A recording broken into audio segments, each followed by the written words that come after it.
محترم سامعین و ناظرین، گزشتہ کل ہم نے سیکھا تھا بسم اللہ الرحمن الرحیم، وہ قسط نمبر 1 تھی، اور آج قسط نمبر 2 ہے کہ بسم اللہ کے بعد ہم سورۃ الفاتحہ پڑھتے ہیں، اور سورۃ الفاتحہ کی آج 5 آیتیں ہم نے سیکھنی ہیں انشاءاللہ الرحمن، کہ کس طرح نوجوان مرد، بزرگ ہو، مرد ہو، عورت ہو، بچہ بچی ہو، تو اس کو اگر حروف کی پہچان ہو گئی ہے نورانی قاعدے کے اندر، تو پھر وہ آسانی کے ساتھ گھر بیٹھے بیٹھے بھی قرآن کریم کو کس طرح سے پڑھ سکتا ہے، اس کی تلاوت کر سکتا ہے، اس کو حل کر سکتا ہے۔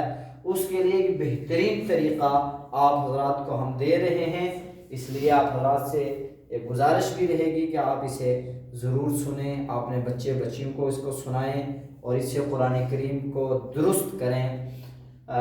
سب سے پہلے آیت نمبر 1 ہے، اب ہم اس کو کس طرح حل کرتے ہیں وہ آپ کو بتایا جا رہا ہے۔ سب سے پہلے اس کو ایک حرف کو دوسرے حرف کے ساتھ ملانے کا طریقہ جو ہے، جس کو رواں کہتے ہیں، وہ کروایا جائے گا۔ بسم اللہ الرحمن الرحیم۔ الحمد الحمد الحمد الحمد للہ الحمد للہ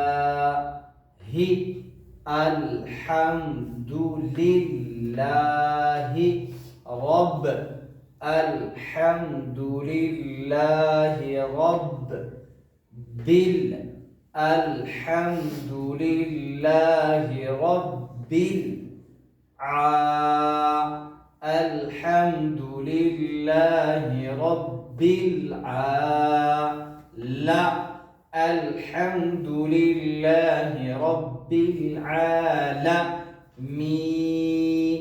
الحمد للہ رب العالمین الحمد للہ رب العالمین۔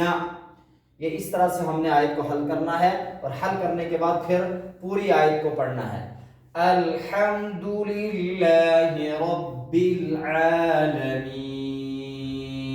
اور بہت بہتر ہوگا اگر کسی کے پاس وقت ہوگا تو وہ پھر اس طرح ایک آیت کو 3 مرتبہ پڑھے، تو انشاءاللہ اس کے اندر کوئی غلطی نہیں رہے گی۔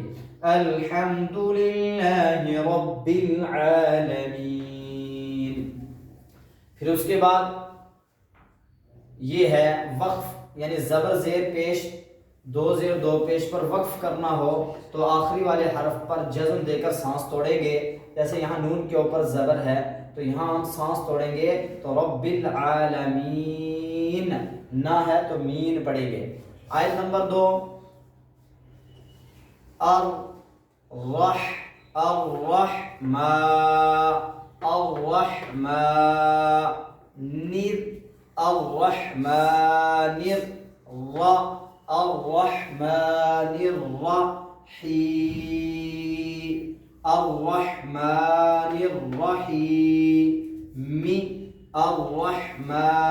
الرحیم۔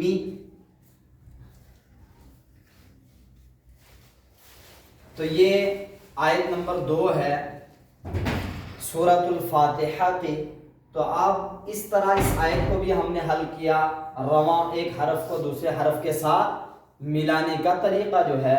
تو اب اس آیت کو بھی ہم 3 مرتبہ پڑھ لیں گے۔ الرحمن الرحیم، اور یہاں میم کے نیچے زیر ہے، یہاں وقف کرتے وقت میم کو ہم ساکن کر دیں گے۔ الرحمن الرحیم، اور پھر پیچھے سے دہرا لیں گے۔ الحمد للہ رب العالمین الرحمن الرحیم۔ آیت نمبر 3،